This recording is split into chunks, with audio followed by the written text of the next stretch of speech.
अस्सलाम वालेकुम रहमतुल्लाहि व बरकातुहू। आज इंशाल्लाह हम देखेंगे सूरतुन निसा का मरकजी मजमून और बुनियादी मज़ामीन।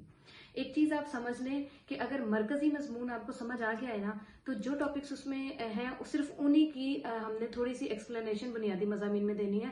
तो अगर आपको मरकजी मजमून समझ आ गया है और याद हो गया तो बुनियादी मज़ामीन याद करना कोई मुश्किल बात नहीं है।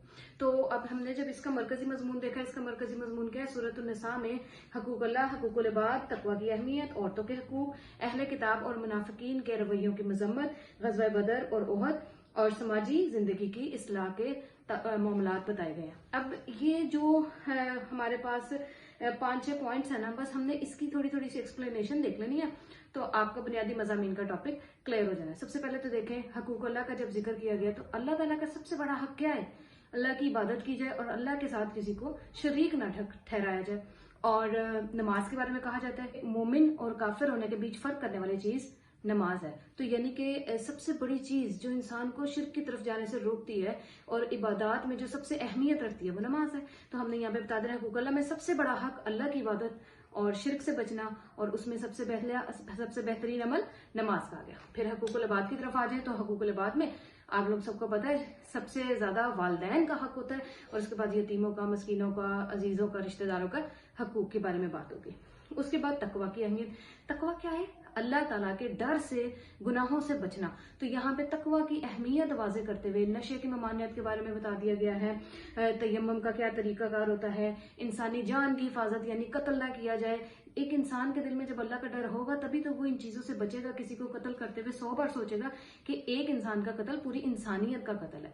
और यही चीजें ऐसी हैं जो आज हमारे यूथ को पता नहीं है, जिसकी वजह से कत्ल इतना आम होने लग गया कि इस गुनाह की संगीनी को समझता नहीं है बच्चा। और उसके बाद हिजरत और मुहाजिरीन की अहमियत बताई गई है।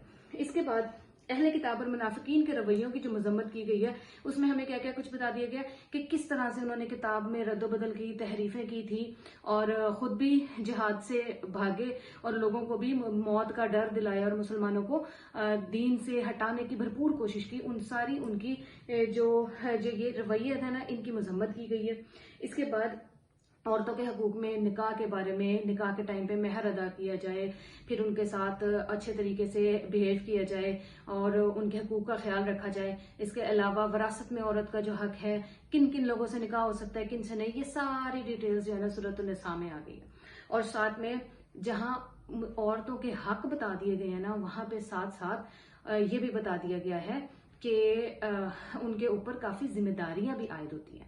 तो अगर हकूक भी लेने हैं तो साथ साथ जिम्मेदारियों को भी पूरा करना है। और यहाँ पे जो आजकल के सो कॉल्ड जो फेमिनिस्ट खवातीन उठती हैं कि विरासत में जो है ना औरत को कम हक दिया जाता है, और इस तरह से ये काफी बदगुमानी सी औरतों के जहनों में डाली जाती है। तो यहाँ पे पता होना चाहिए हमें इस बात का वाज़े तौर पे कि अगर औरत को एक हिस्सा और मर्द को 2 हिस्से दिए गए हैं ना, तो वो औरत का एक हिस्सा औरत का है। उस मर्द ने उन जो 2 हिस्से उसे दिए गए हैं उससे उसने अपने वालिदैन को भी पालना है, उसने बहन भाइयों की शादियां भी करनी है, उसने बच्चों के खर्चे भी उठाने हैं।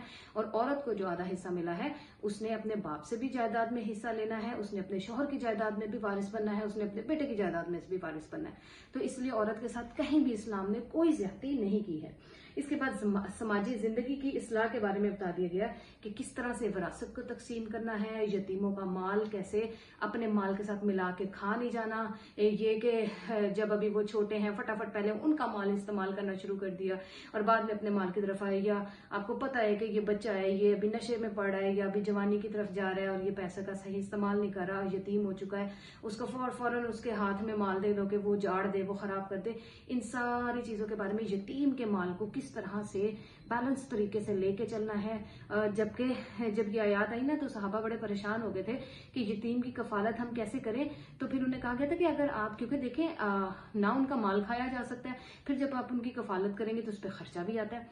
लेकिन उनको बता दिया गया कि आप एतदाल के साथ थोड़ा बहुत उनके खर्चे पे उनके माल में से भी लगाया जा सकता है, लेकिन नियतों का हाल तो अल्लाह जानता है ना कि हमारा मकसद इस माल के जरिए उनकी बेहतर परवरिश करना और फिर बाद में उनके हैंड ओवर सही टाइम पे करना है, या हमारा मकसद है कि फटाफट बस इनका माल किसी तरह खा लिया जाए, अपने कारोबार में लगा लगू के नुकसान हुआ तो कह दिया भाई आपका नुकसान में चला गया। इस तरह के काम नहीं होने चाहिए। और यतीम का माल, देखिए यतीम का माल खाने के बारे में कह दिया गया کہ یتیم کا مال کھانا ایسے ہے جیسے اپنے پیٹوں میں آگ بھر رہے ہوں. آپ دیکھیں فزیکلی، کیونکہ یہ چیز ہم نے ایکسپیرینس نہیں نا کی تو ہم اس کی سنگینی کو سمجھتے نہیں ہیں. آپ تھوڑا سا اسپائسی فوڈ کھا لیں نا، آپ کے معدے میں اگر گرمی ہو جائے تو پتہ لگتا ہے کہ پیٹ کے اندر آگ لگنا ہوتا کیا ہے، وہ تیزابیت، وہ جلن. تو سمجھے کہ جب اصل کی آگ آپ کے پیٹ میں بھری ہوگی اور وہ آپ کے اندر کو جلا رہی ہوگی تو اس کو کبھی محسوس کر کے دیکھیں کہ یہ کتنی بڑی ایک سزا ہے جس کو کبھی ہم سمجھتے نہیں ہیں.